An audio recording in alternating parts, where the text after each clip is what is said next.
lot of you who've watched my videos over the years know how much joy I get from a hard fought against the odds draw. I love it because it tells me that there are people with fierce determination saying, I know I can't win, but I will stand by my post till the end. You are not going to occupy it. And that is exactly how I felt on day 5. Later part of day 4 and all of day 5 of this test match here in Manchester. First, Shubman Gill and KL Rahul, then Ravindra Jadeja and Washington Sundar. It warmed the cockles of the heart to see performances like that. Because this was England's game. Make no mistake, this was England's game in much the manner that Leeds and most of Lords was India's, and then England just crept up and stole it. This time the game was in England's pocket. I mean, England would be okay to think that the series was already won. It was 3-1. Some of us, and a lot of us, in fact, were starting to think, okay, I'm going to get a free day in Manchester, especially when it's 0 for 2. Your lunch on day 4, there's potentially 150 overs to bat. The ball is starting to keep a bit low. The odd ball is taking off, and Rishabh Pant is not available. How do you save a game from there? First, by batting through the entire session, and then just that partnership of 188 between KL Rahul and Shubman Gill. At the end of this series, when I do a review, I will talk at length about the joy of watching KL Rahul on this tour. He's been so correct, extraordinary low fall shot percentage. It just seems in control. He's the kind of person who, when the going gets tough, you look to in a family, don't you? Maybe he or she knows what to do.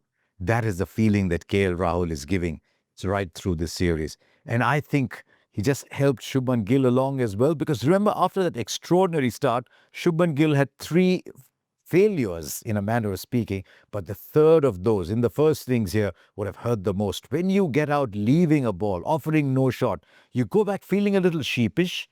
That's the first part.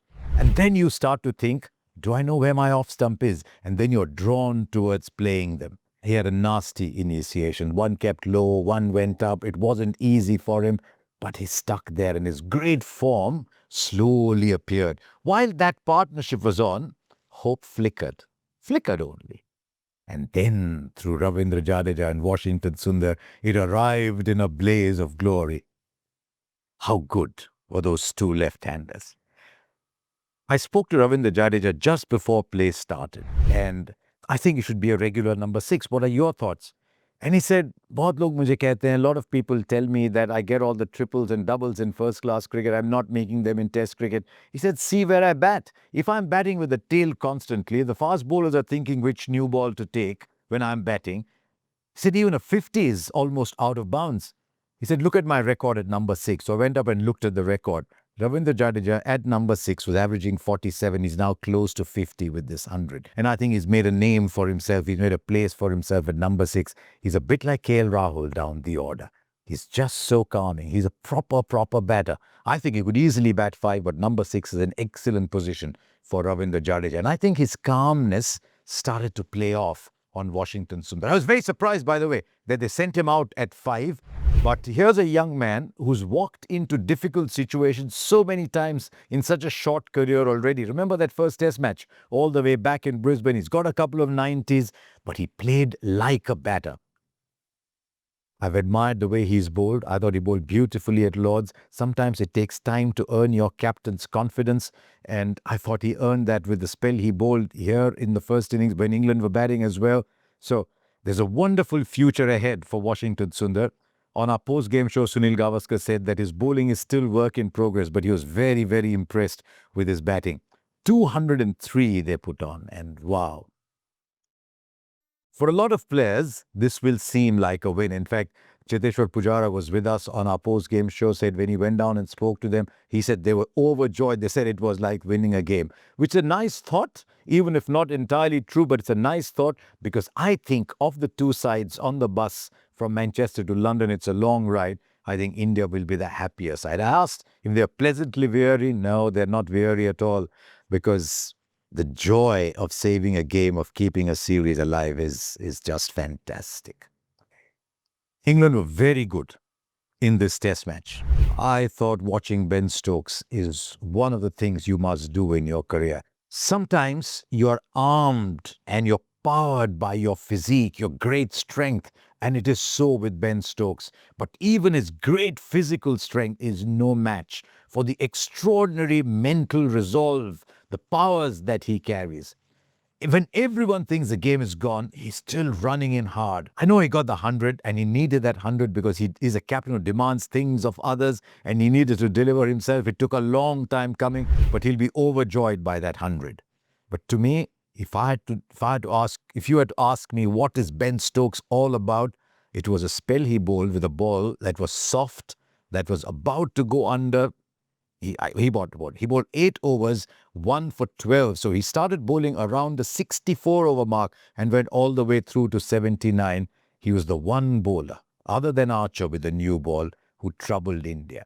By any definition, by any number, Ben Stokes has been England's best bowler in this series, and he just kept charging, and his shoulders hurting, his groins hurting, his back is hurting, and he keeps on coming, keeps on coming. I don't know how much he's got left in the tank for the last test match, but gee, watching him was just to admire somebody, as it was to watch Joe Root. I like Joe Root very much. Over the last 4 years, he has distanced himself from his contemporaries, even as Steve Smith keeps saying that maybe he doesn't know how much longer he's got. Virat Kohli is finished. Kane Williamson is starting to think of life beyond cricket. And here is Joe Root just powering on. 21 hundreds after COVID, where the others have got 10. And he's helped, of course, by the fact that the pitches have been easier to bat on in England. But I just loved it. And when I spoke to him after that 100, I liked the fact that the child in him was still alive. He talked about seeing Ponting. He talked about going past Rahul Dravid and Jacques Kallis, or all the people he had wanted to be like when he started. And he talked about the glory of Tendulkar lying in front of him.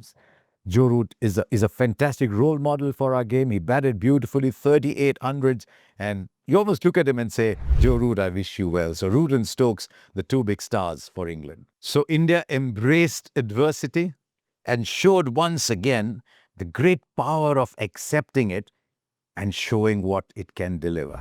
This was a magnificent come-from-behind save, one of the moments of this test match, I thought, and that might well have lifted India, was seeing Rishabh Pant coming down the steps. Wow, what a moment it was. In a match filled with many memorable moments, that was the biggest. And India will dearly miss having Rishabh Pant, his attitude, his character, and his extraordinary skill in that last test match at the Oval. But I thought Dhruv Jurel kept well, and the form of Jadeja and Washington Sundar will make it easier to slot Dhruv Jurel in. For all that you know, he might bat at number 7 in that test match.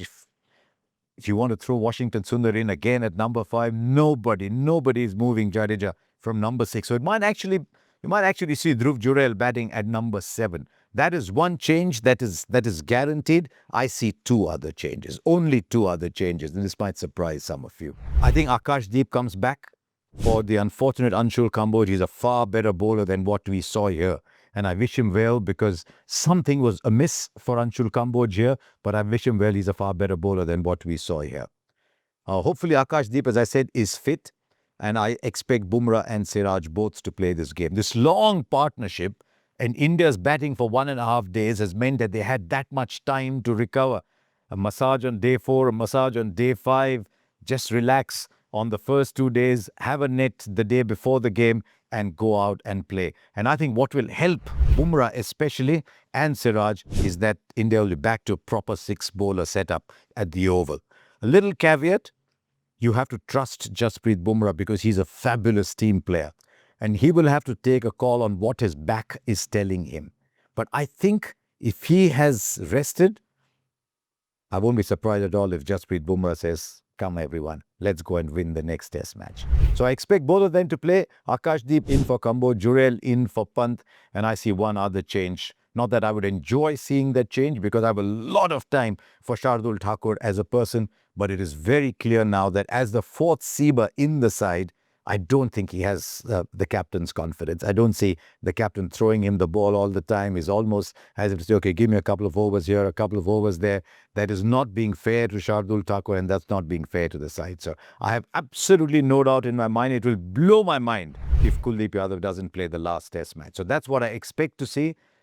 Back the 7 to produce the runs, back Kuldeep to hang in there if you want his batting, but back him to give you 3-4 wickets in each innings if it comes to that. So that is what I see going into the Oval. As I said, I think India the happier side going to the Oval because England will be very, very tired. I don't know if Archer's got it in him to play another test match. Bryden Carson, Chris Woakes have played every single test. It's a very quick turnaround. Ben Stokes, their best bowler, and a valuable batsman down at number 6. I think his body has taken a lot. So I'll be surprised if he's there at 100%. So England have a few issues to sort out. India have a few issues to sort out. The dynamics of a 5-test series, they're just completely different from everything else. A 5-day test and a 5-test series. I'll end with just one little thought. I was a little disappointed by what I saw right at the end. 2 batters, Jadeja and Washington Sundar, have batted 40-45 overs to save a test match. Then when Ben Stokes went and shook hands with them, they were perfectly entitled to say, I've hung it there, I've weathered the storm, I've weathered the sunshine, the tree has grown. I want the fruit. I want 100. I don't know if life can be fickle, life can be capricious. I don't know if I'll be able to go there and get another 100. I want 100. And then Ben Stokes went up to them and said, do you really want to get 100 playing against Harry Brook? And I thought they might have replied and said, now bowl Archer if you want. So it just didn't look good what Harry Brook did at the end. So I'm sure when he looks back at what he did, he'll realize there was just a hint of petulance. He's far too good a player to get a reputation of someone who's a little petulant. So there you are, my final thought on that test match. 4 test matches, each of them going the distance. Who knows what number 5 has in store. I'll see you from the Oval. So thank you for watching and do subscribe to this channel.